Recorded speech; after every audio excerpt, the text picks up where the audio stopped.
আমি আমার জেল যাত্রা দেখতে চাই ওনার এবং ওনার ভাইপো। আমাদের মাননীয় স্বাস্থ্যমন্ত্রী, মাননীয় পুলিশ মন্ত্রী, মাননীয় মুখ্যমন্ত্রীও তিনি। এই জয় আমার সমস্ত সহযোদ্ধাদের জন্য।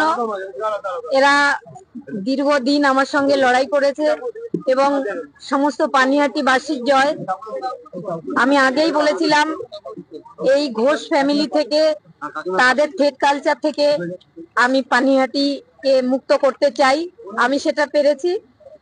আর আমি বলেছিলাম তৃণমূলকে মূল সমেত উপরে আমি ড্রেনে ফেলবো, গঙ্গাও ফেলবো না, তাতে গঙ্গাও অপবিত্র হবে। প্রায় 30,000। জয় আমাকে মোদিজি মনোনয়ন দিয়েছিলেন। আমি মোদিজিকে প্রণাম জানিয়ে এই জয় আমি মোদিজিকেই উৎসর্গ করব। কিন্তু আমার মেয়ে দুর্গা ভালোবাসতো, সে সারা বাংলায় পদ্মফুল ফুটিয়ে দিয়েছে। সারা বিশ্ব যেভাবে আমার মেয়েকে তারা নিজের ঘরের মেয়ে মনে করেছিল, তারা তার যোগ্য জবাব দিয়েছে। সমস্ত বাংলা আমাকে অনেকেই কটু কথা অনেক বলেছেন, কিন্তু সেই জায়গাটা উপেক্ষা করে সারা বাংলা জবাব দিয়েছে তাদের, যে তারা আমার পাশে আছে এখনো। অবশ্যই পাবে।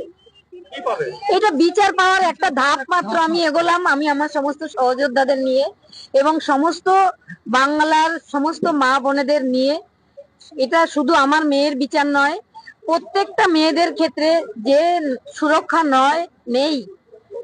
আমাদের প্রাক্তন মুখ্যমন্ত্রী এখন তিনি যেমন বলেন রাতের 8টায় পরে মেয়েরা বাইরে বেরোবে না, মেয়েদের নাইট ডিউটি দেওয়া হবে না, সেই দুর্নীতি থেকে আমরা বাঙালির যে মা বোনেরাও মুক্ত হলাম।